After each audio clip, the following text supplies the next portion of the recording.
अब इस संबंध में तो सरकार के द्वारा औपचारिक एक प्रक्रिया होती है, जिसमें जो एक परंपरा के तहत नियुक्ति होती है। इस पर कोई विमर्श आपसी विमर्श के बुनियाद पर होता है, तो इसमें कोई मतभेद और मनभेद की गुंजाइश कहाँ है। लेकिन कांग्रेस से वो सवाल खड़े कर रहे कि जल्दबाजी में फैसला लिया गया है ये रात के अंधेरे। अरे भाई, जल्दीबाजी में कैसे फैसला लिया गया? जो विहित प्रक्रिया का अनुपालन अगर हुआ है और अपनी राय लोग व्यक्त कर दी है, तो सरकार को जो अधिकार क्षेत्र उसके तहत नियुक्ति हुई है।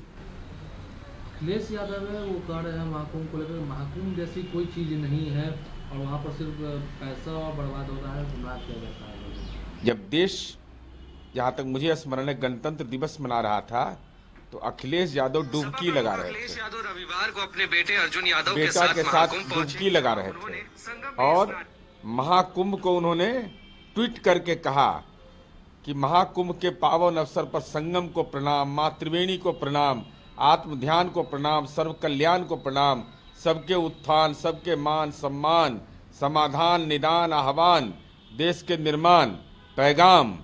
तो उस समय अज्ञानता था। जब संगम में डुबकी पिता पुत्र दोनों लगा रहे थे, नाबालिग बच्चा है, उसको भी डुबकी लगा रहे थे। तो ये जो राजनीति में जो आपकी भाषा का कलवित हो गई है, राजनीति में भाषा जो आपकी प्रदूषित हो गई है, तो जनता इसीलिए दोहरे मापदंड अपनाने वाले लोगों को दरकिनार करती है।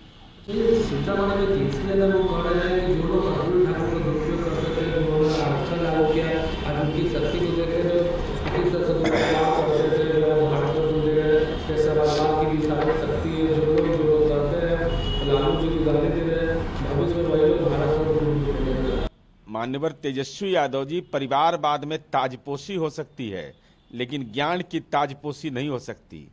महिलाओं को आरक्षण जननायक कर्पूरी ठाकुर जी ने पहला दिया, तो माननीय नीतीश कुमार जी ने उसको विस्तारित रूप दिया।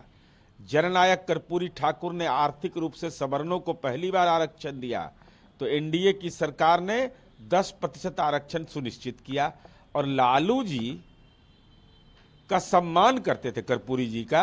अरे कर्पूरी जी के अपमान में लालू यादव सम्मान में, यह लालू जी की समझ थी, यह सिग्नेचर है लालू जी का।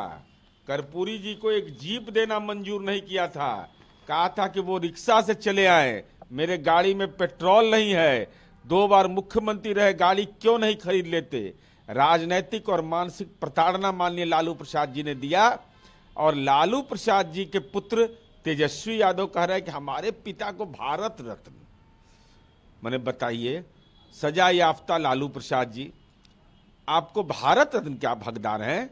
अरे कैदी रत्न के आप हकदार हो सकते हैं, आप अराजकता के रत्न के हकदार हो सकते हैं, परिवारवाद के हकदार हो सकते हैं, आप राजनीति में सामाजिक न्याय के नाम पर हजारों करोड़ की दौलत बनाने का रत्न हो सकते हैं। तो जब मानक बदलेगा तब ना आपको मिलेगा। अरे आप कोई पुरस्कार के लायक नहीं हैं। सच्चाई यह है कि आपकी राजनीति में दुर्गति पुरस्कार अगर तय हो जाएगा, तो उसके पात्रता में आप नंबर 1 में रहिएगा।